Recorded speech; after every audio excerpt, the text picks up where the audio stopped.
souhaites reprendre goût aux choses positives? Tu as envie de bien vivre avec tes émotions et de partager un moment plein d'énergie? Tu es à la bonne place. Mon nom est Virginie, je suis coach de vie et sophrologue et j'ai vraiment hâte de t'accompagner sur le chemin de la positive attitude pour une vie idéale. Avec des astuces concrètes, naturelles, des relaxations, des partages et même des invités. Bref, un moment pour partager de la joie dans ton quotidien. Bienvenue dans la voie positive.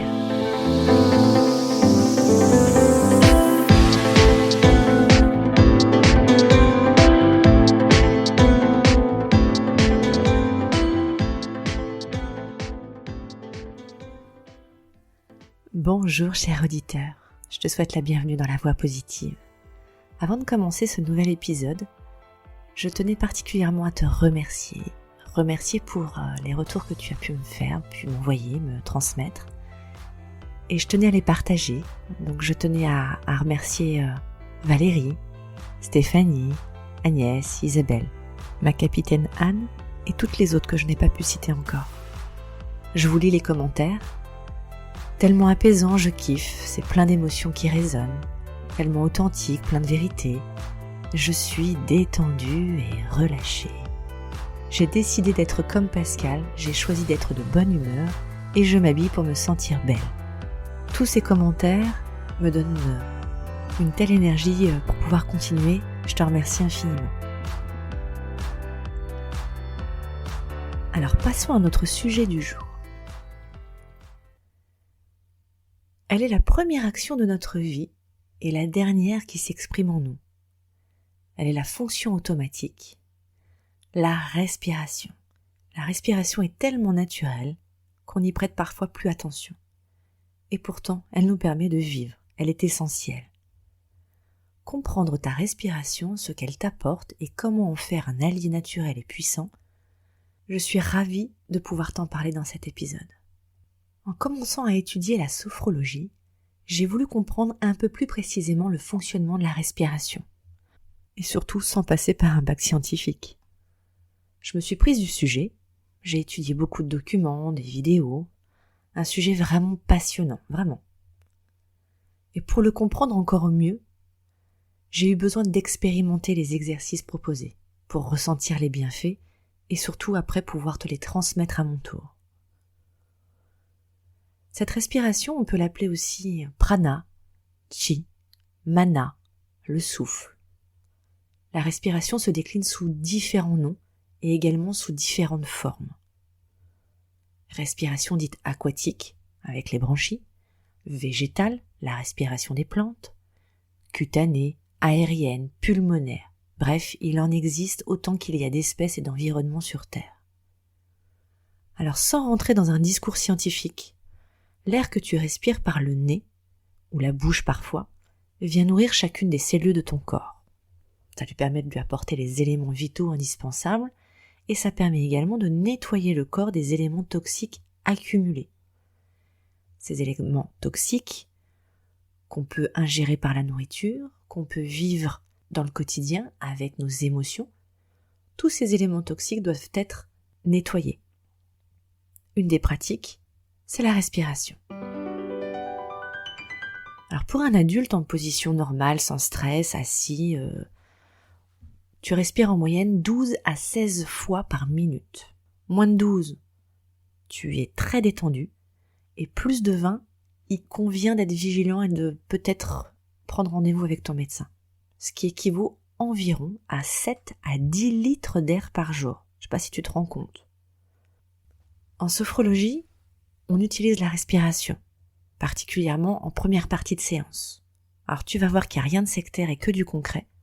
On utilise la respiration pour mettre le mental au calme, l'apaiser, et avoir la voix libre pour pouvoir mieux ressentir les sensations du corps. Puisque c'est toujours cette barrière du mental qui nous coupe notre corps, en respirant, d'une certaine manière, on va pouvoir reprendre contact avec les sensations de son corps. Alors que tu sois de manière générale en pseudo-apnée ou bien en hyperventilation, dans l'idéal calme et régulier, ce souffle, c'est un transcripteur de ce que tu vis.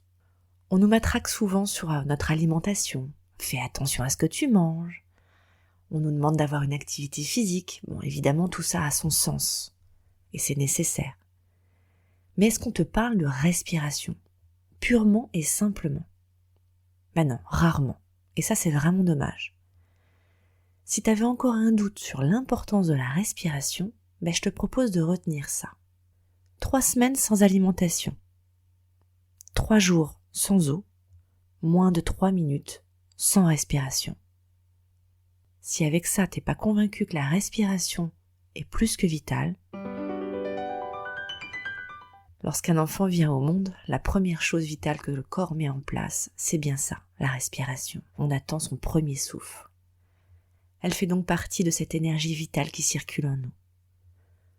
Le corps ne ment pas, et la respiration qui lui est vitale va révéler beaucoup de notre être intérieur. Chaque émotion est liée à une respiration particulière. On dit bien un soupir de soulagement. Une respiration de surprise, d'inquiétude. Il respire donc il vit. La vie ne tient qu'à un fil, qu'à un souffle. Être à bout de souffle. Laisse-moi souffler un peu.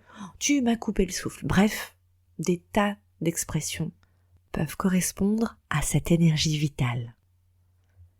Et la bonne nouvelle, le point positif du jour, c'est que c'est un système que tu peux apprendre à maîtriser. En apprenant à respirer convenablement, tu vas ouvrir une force puissante et infinie que chacun possède. Alors tu inspires facilement, quoique, et tu vides par contre un peu moins les poumons en général. Alors souvent, ce qu'on voit, ce que tu peux ressentir, c'est que tu vas inspirer facilement, tu vas en avoir conscience, mais l'expiration, tu vas vider un peu moins les poumons, naturellement, parce que l'environnement est fait comme ça. Mais il est très important de bien vider ses poumons à l'expiration. C'est un geste qu'on zappe souvent, et pourtant c'est dans ce geste que tu viens nettoyer en profondeur ton corps et que tu viens le réoxygéner. Tu vas ralentir ta respiration et apporter du calme à l'intérieur. Si tu pratiques un peu de sport, en courant ou en marchant un petit peu, quand tu sens que tu es un peu essoufflé, on dit bien expire bien pour pouvoir nettoyer justement tout le gaz carbonique accumulé pour pouvoir se sentir bien. Sinon, tu as des points de côté. Et là, c'est pareil. Il existe évidemment une multitude de pouvoirs aborder la respiration. Aujourd'hui, je voudrais t'en proposer quelques-unes. Tu vas prendre un instant pour pouvoir te poser et vérifier comment tu respires, naturellement. Est-ce que tu respires par le haut des épaules ou plutôt par le ventre? La respiration abdominale. Normalement, il est convenable de respirer plutôt par le ventre. Mais notre mode de fonctionnement fait qu'en général, on est plutôt dans le haut du corps. Et c'est correct. Mais dans l'idéal, si tu peux commencer à faire glisser ta respiration plutôt dans le ventre, tu verras que ça t'apportera beaucoup plus de calme. Et donc certains exercices vont t'apprendre à te canaliser, vont apprendre à pouvoir justement respirer par ce ventre. Quand tu respires par le ventre, tu vas venir te recentrer, te calmer. Tu peux mettre les mains posées sur ton ventre. Et tu vas venir inspirer par le nez en gonflant ce ventre. À l'inspire, le ventre se gonfle. Les mains se lèvent. Et à l'expiration, le ventre va se dégonfler doucement. Ton ventre se dégonfle, les mains redescendent. C'est ce qu'on appelle une respiration abdominale. Autre exercice pour pouvoir te connecter avec cette respiration, tu vas pouvoir mettre tes mains plutôt sur le torse, sur la poitrine. Une respiration thoracique. Et celle-ci, en général, elle fonctionne plutôt quand on est en mode un peu plus actif, voire stressé. De la même manière, à l'inspiration, tu vas sentir tes mains se soulever avec le torse. À l'expiration, tout va redescendre. Et puis une troisième respiration, celle du haut des épaules. Plus difficile à obtenir. Mais de la même manière, on va venir inspirer et ce sont les épaules qui vont se soulever. Limite, tout reste entre la gorge et le haut du thorax. Comme le soupir de soulagement, pour vraiment tout libérer le mental. 3 respirations très intéressantes, complètes et qui permettent justement de pouvoir jouer après sur nos ressentis, notre façon d'être, notre façon de pouvoir envisager les choses. Et selon ce qu'on vient de vivre, on va respirer différemment. Un autre exercice très intéressant. Sur un cycle, ce qu'on appelle un cycle, c'est j'inspire, j'expire. Tu vas pouvoir inspirer le calme par le nez, comme tu sais déjà le faire. Et surtout, tu vas venir rallonger l'expiration. Tu vas souffler par la bouche comme si tu soufflais dans une paille le plus longtemps possible, délicatement. Et tu imagines en soufflant que tu vas mettre à l'extérieur toutes ces tensions, ces douleurs, ces pensées négatives, tous tes soucis s'évacuent à l'expiration. Encore une fois, inspire, expire. Délicatement, tu vas reprendre une respiration naturelle et venir ressentir ce qui se passe. Est-ce que tu te sens un peu plus lourd, un peu plus léger? Tu ressens du chaud, du froid, je ne sais pas. Tout est possible. Amuse-toi à jouer avec cette respiration quand tu as quelques instants, juste quelques instants, et surtout, prends bien une respiration naturelle entre les respirations de cycle inspire-expire, sinon tu risques d'avoir la tête qui tourne un peu, ça serait dommage. Cette même respiration, tu peux la faire en carré, ce qu'on appelle en carré. Je t'explique. On va inspirer par le nez comme on vient de le faire, on va bloquer, faire une rétention de respiration, juste 1 seconde ou 2. On va expirer et on va rebloquer. Inspire, bloque, expire, bloque. Je le fais avec toi.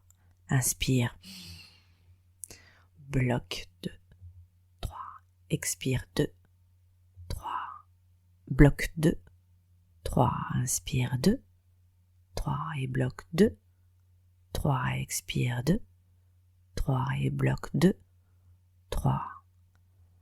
Ok, reprends une respiration naturelle. Au début, ça demande un petit peu d'entraînement. C'est ce qu'on appelle la cohérence cardiaque. On va venir contrôler cette respiration.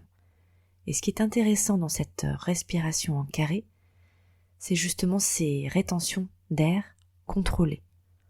Parce que grâce à ça, en fait, on va venir mettre le cerveau un petit peu en ébullition, parce que la fonction vitale de respiration, elle est complètement chamboulée. Et en même temps, ça va demander donc du coup à ton corps de venir réoxygéner, parce que du coup, il est en apnée. Et comme il a besoin d'oxygène, il se dit « oulala, j'ai plus d'air, je vais pouvoir oxygéner un peu plus grâce à ce blocage, cette rétention. » Et c'est là que c'est intéressant, parce que du coup, la respiration va devenir encore plus efficace. Alors au début, tu commences peut-être avec 1 ou 2 secondes en carré, c'est pour ça que je comptais. Inspire 2, 3, bloque 2, 3, expire 2, 3 et bloque 2, 3. Et puis tranquillement, quand le calme va commencer à venir s'installer, tu peux allonger ce carré. 4 secondes, 5 secondes, c'est à ta convenance, selon tes capacités. Il n'y a pas de bien ou mal, ça peut être 1 seconde, 2 secondes ou plus. Le principal, c'est que tu en ressentes ce calme. C'est une respiration qui est utilisée également quand tu as des problèmes de sommeil pour pouvoir t'endormir.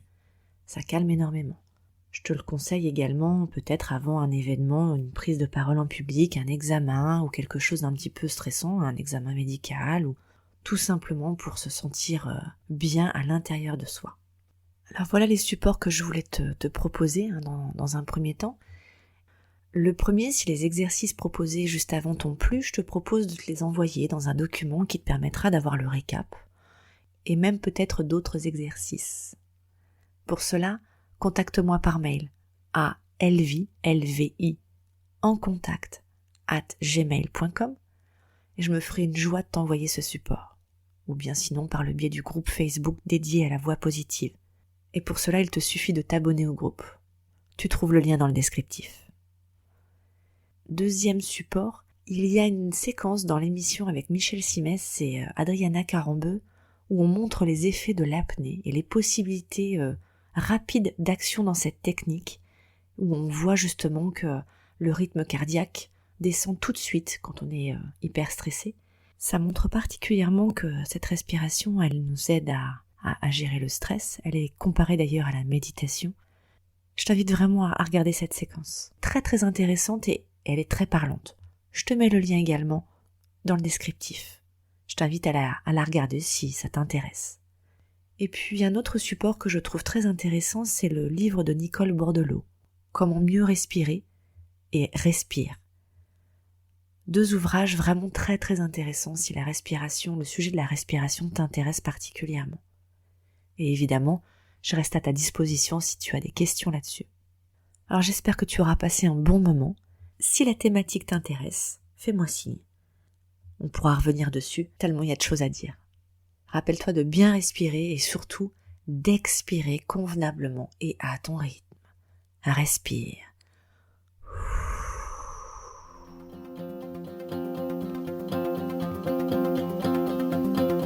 Je te remercie 1000 fois d'avoir suivi entièrement cet épisode de La Voix Positive. Partage-le autour de toi si besoin et abonne-toi sur l'une des plateformes qui te convient. C'est gratuit et tu permettras de me soutenir dans ce projet. Je te remercie encore. Tu peux me rejoindre sur Instagram, lv-8 Sophrocoach ou via mon site web où tu pourras avoir plus d'informations. Je te mets tous les liens dans le descriptif. Je te retrouve avec plaisir chaque semaine pour un nouvel épisode. En attendant, prends soin de toi et profite de chaque moment. Ciao.